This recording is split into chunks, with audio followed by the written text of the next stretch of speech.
இல்லைன்னா சொல்வார் பேச்சாது கேட்கணும். நல்லவும் பேச்சு கேட்கணும். நல்லவும் பேச்சானே கேட்கணும். ஆமா இல்லையா?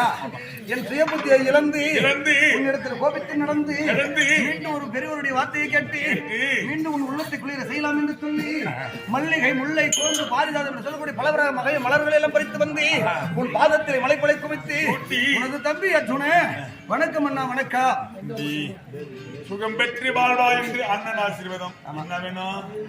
அர்ப்பணை விடை கொடுத்தால் போதும். சிவனை கோரி தவம் இருக்கணும். என்னிடத்திலே மீண்டும் திரும்பி வந்த காரணம் அண்ணனிடத்திலே இருந்து அர்ப்பணை வாங்கி போலாம். ஆமாண்ணா.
ஒரு முளைப்பால் உண்டு, சேர்ந்து பிறகு நம்ம தேர் முளைப்பால் உண்டு.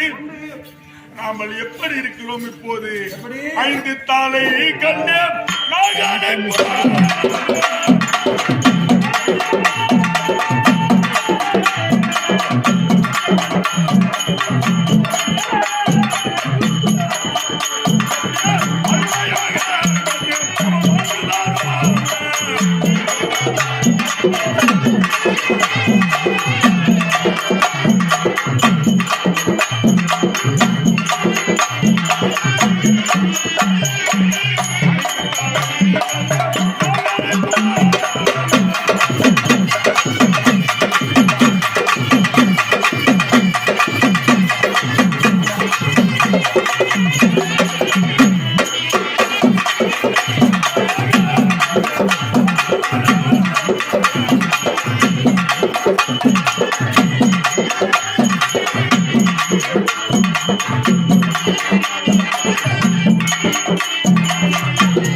சிறங்கள் தான் வேறவிருக்கும் பிண்டம் ஒன்று இல்லையா? அதை போல நம்ம வாழ்ந்து வரக்கூடிய அருமைகள் தம்பி, வாழ்ந்து வரக்கூடியவர்கள் நாங்கள். இப்போது எதற்காக போகிறாய், எங்கே போகிறாய், எதற்காக என்று கற்பனை கேட்கின்றாய்? கொண்டிருக்கின்றாயே, எங்க போலான்கிற, எதற்காக போகிறாய்?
கண்ணிலே ஊசி குத்திய பவனியாக எழுதிய யார் தெரியுமா?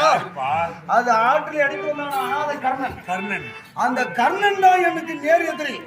முதல்ல அவன் நாக்க வெட்டி எடுக்கணும் பக்கம். தம்பி, அவன் யாரோ நாங்கள் யாரோ, அவன் எதிரி, அவனை நானாவது துண்டிக்க வேண்டும் நாக்கை என்று சொல்வதற்கு அவனுக்கு எதுக்கு பாப்பாங்க? அண்ணா, இந்திர பிரசத்தை ஆண்டு இருக்கிற போது உன் தம்பி துரியோதனன் விருந்து கலைத்தான் அல்லவா?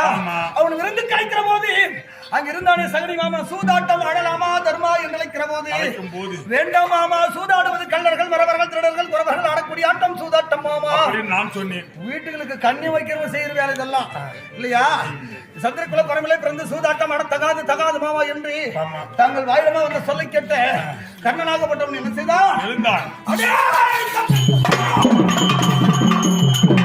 வந்தால் சூது இல்லை என்றால் என்னோட வாது. ஒண்ணு சூதாடு மாமனோடு இல்லைன்னா கூட சண்டைக்கு தம்பி மாறான் அவனை விடலாமா? தேவர் முதல் கொண்டு உனக்கு சாம்ராஜ்ய பட்டத்தை கொடுத்து கையும் மேலதான் இருக்கணும். தெய்வமா இருந்தாலும் கரம் கீழே இருக்கப்படாது. கொடுக்கக்கூடிய குணம் கொண்டு உன்னை கண்டு அடே தர்மானம் பாரு, அவன் நாக்கு அறுக்கணும் முதல். அடுத்தது தாத்தா பீட்மாச்சாரியாரை ரெண்ட பழகணும். தாத்தா 886 வயது படித்த பீட்மாச்சாரியார் சந்திரகுல வம்சத்திலேயே மூத்தவர் இல்லையா? அவரையே அவரை பழக்க வேண்டும், அவரை அடிக்கணும். நீதி தெரிந்திருந்த தாத்தா கம்மனு கையை கட்டி உனக்கு பத்தி சொல்ல அவனுக்கு பத்தி சொல்லல. கம்மனை மௌனம் சாதிச்சுட்டார் இல்லையா? பேசாத கிழமை பூமியில இருக்கிறவனை ஒரு கவனம் வச்சு சாதிக்க முடியுமா? பேச முடியாது. கரம் இருந்தும் கை இருந்தும் உடலுக்கு உயிர் இருந்தும் இருக்கக்கூடிய ஞானம் இருந்தும் சொல்லிருந்தும் என்னமே பேசாம இருந்துட்டார். பேசாத தாத்தா ஒரு குணத்துக்கு சமம் தானே. அது பிணமாக்கும் தாத்தாவை அதற்கு பிறகு செல்லி அணையும் சகனியும் அடிக்கிற அடியில் அவன் நாட்டுக்கு ஓடிடணும். அடி விழுந்துச்சுன்னா அவன் நாட்டுக்கு ஓடிடணும். அதற்கு பிறகு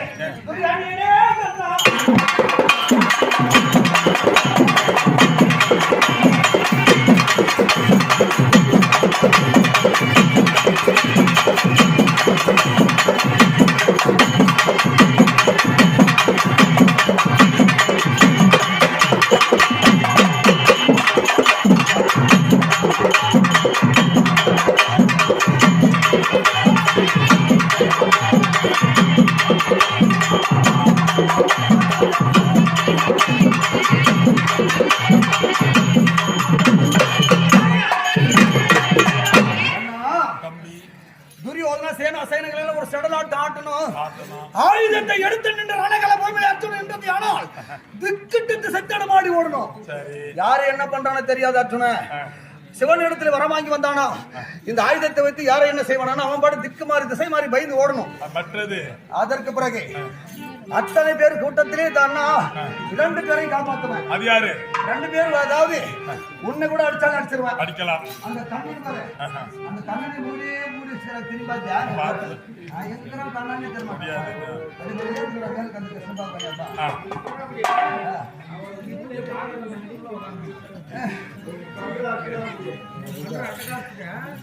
ரெண்டு பேரை காப்பாற்றுவேன். அது யார் அது தெரியுமா? சிற்றப்பா விதுர பெருமான், தம்பி விகர்ணன். அவங்களையா காப்பாற்றுறேன். தம்பி அவன் தான் காத்தால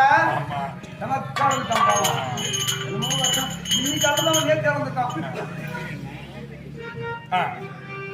தம்பி விகர்ணன் அடிக்க மாட்டேன். தாத்தா நம்ம சிற்றப்பா விதுர பெருமான் அடிக்க மாட்டேன். அப்பா பொறுப்புல விதுர பெருமான் ஞானத்துல சிறந்தவன் தம்பி விகர்ணன். நல்ல புத்திவான்களை போய் அடிக்க முடியுமா? முடியாது. அதற்கு பிறகு என்ன செய்வேன்? இதுவெல்லாம் நடக்குமோ நடக்காதோ தெரியாதண்ணா. அண்ணாவானே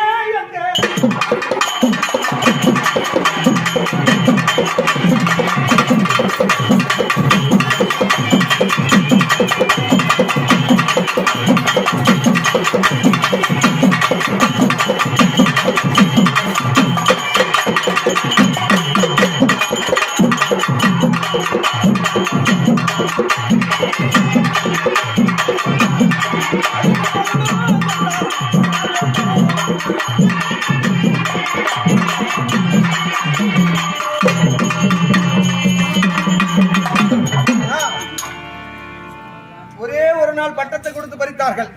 இளவரசு பட்டம். ஒரு நாள் முதலமைச்சராக இருந்த அந்த பட்டம் அவங்களுடைய பறித்த பட்டத்தை அவனி புவனி 56 நாட்டுக்கும் பேரரசு தர்மராஜான்னு சொல்லணும். உனக்கு அந்த உனக்கு முடி இருக்குதா? கிடையாது. செல்வரத்தின் முடி கிடையாது. அந்த அவனி புவனி 56 முடியை பட்டத்தை உனக்கு கட்டணும். அதுதான் என்னுடைய ஆசை. இதுதான் உன் லாஸ்ட் ஆட். ஆமா தம்பி, நீ சொல்வதெல்லாம் நினைத்து பார்க்கும் போது எவ்வளவா இருக்கிறது தெரியுமா?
முக்கியமாக சித்தப்பா பிள்ளைகள் பெரியப்பா பிள்ளைகள் ஆமா. வாழா போன மண்ணுக்காக அடிப்பட்டார்கள் உதைப்பட்டார்கள் மாண்டார்கள் என்று உலகர்கள் பேச முன்பு பேசினால் அது நமக்கெல்லாம் ஒரு கேவலம் இல்லையா? கொலை பண்ணி போட்டு நாட்டாளுறாங்க இவங்க.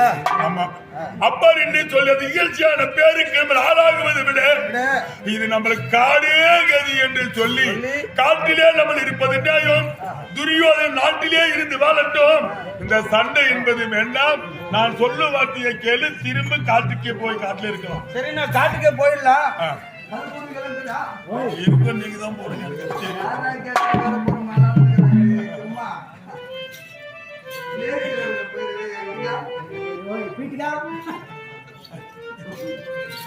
அண்ணா தம்பி அந்த தம்பிமார்களுக்கு இந்த தம்பிமார்களுக்கு ஒரு சின்ன வித்தியாசம். எப்படிப்பா? அவன் நாட்டை ஆளக்கூடியவன் நாட்டை ஆளட்டும், நம் காட்டை ஆளலாம். எந்த ஒரு கஷ்டமும் இல்லாமல் இருக்கிறது, ஒரு சொல் புத்தி எதுக்கு இல்லாமல் இருக்கிறது. அசுத்தமான சொல்லி காதுல கேட்காம நம்ம நிம்மதி எந்திரலாம் காட்டுன்ற அது நியாயம்தான். பட்டணமோ இல்ல ஒரு ஊர்ல இருந்தா தான் ஒருத்தன் பேச்சு ஒருத்தன் சொல்லி சண்டை நடக்குது. காட்டுல கம்மன் தட்டமான எந்த காய்கறிகளை தின்னு கம்மன் இருக்கிறாங்கன்னு சொல்லிடுவாங்க. ஆமா. ஆனால் அந்த தம்பிமார்களுக்கு இந்த தம்பிமார்களுக்கு ஒரு சின்ன வித்தியாசம். என்னப்பா? ஒரு மனிதனுக்கு எத்தனை கை? கரங்கள் அதாவது ரெண்டு கை. ஒண்ணு சுத்தம் பண்ணும், ஒண்ணு சோறு தின்னும். ஆமா இல்லையா? அதை விட ஒரு கை நம்பிக்கை. நல்லவனா கெட்டவனா என்பது நம் நம்பிக்கை கழிச்சிடுறேங்க. ஆமா. நம்பிக்கை வச்சு இல்லையா?